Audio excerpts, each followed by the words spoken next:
Hey guys, come join me today as we paint the blade on this Chaos Lord. Here are the paints I'm using to paint the blade. After putting each paint on the palette, I mix intermediate tones through the progression. As I'm painting, I'll hop back and forth between the highlights, darker tones, and re-established midtones. The brushes I'm using are the Sables from Fenris Workshop, linked down below.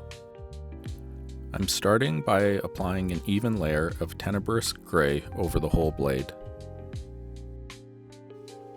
Next, I'm moving up to a mid-tone and sketching out where I think I want my light placement to go. Once I'm happy with the initial placement, I'll apply 2 to 3 layers to ensure I have opacity. I'm focusing the light placement towards the edge of the blade as I'll have a glowing effect in the center. Please remember to like and subscribe. Thanks. I continue to move up in value and paint an additional highlight layer within my previous highlight. I've thinned down my paints to something between a glaze and layer consistency, and as you can see, I'm taking my time applying this highlight.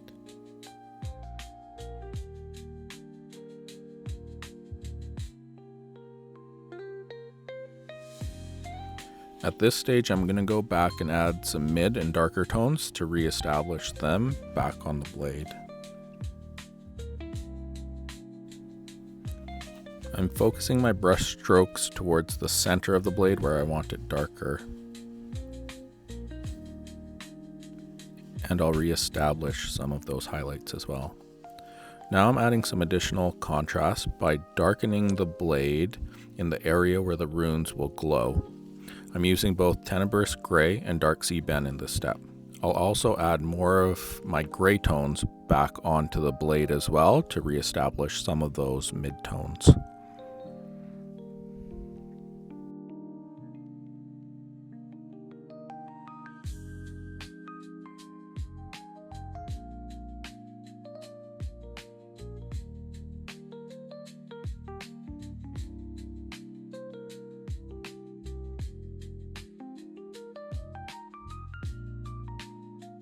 Yeah, you made it this far. Give yourself a pat on the back, and please remember to like and subscribe.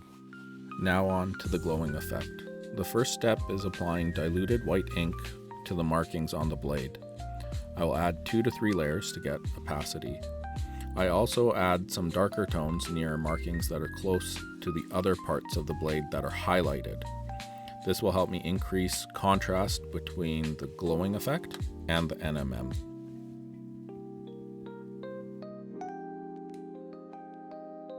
And here's how the blade looks before we go to fluorescence. Starting with the red fluorescent paint, I'm going to cover all of the markings, trying to be as precise as possible with my brush strokes. Remember to take your time during this step, and if you have nerd goggles, I would highly recommend using those to make sure that you're as precise as possible. Next, I'm glazing the red fluorescent from where the dark area starts to the center of the blade. I'll also stipple some red dots at this time. My focus is always going towards the very center of the blade at this stage.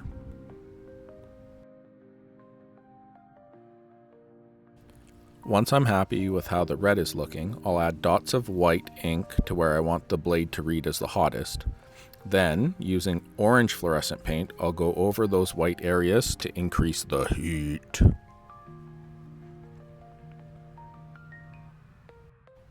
Again, I'm being precise with this orange application. And here's how the blade should look once the glowing effect has been applied. For the final touches, I'll use a mix of my Sunray and white ink to increase the light on the shiniest parts of the blade. And then the final step will be using white ink to dot highlight the highest highlights on the NMM. Taking the time to do this step will further increase the contrast between the NMM and the glowing effect.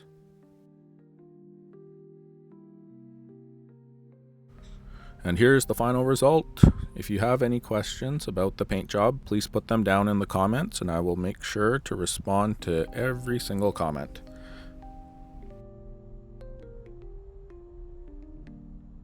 Thanks for watching this video. Down below you'll find links to all the products that I use and my website that has my blog and more information about WOB hobbies, upcoming classes, and all of that fun stuff. Please remember to like and subscribe, and we'll catch you on the next one.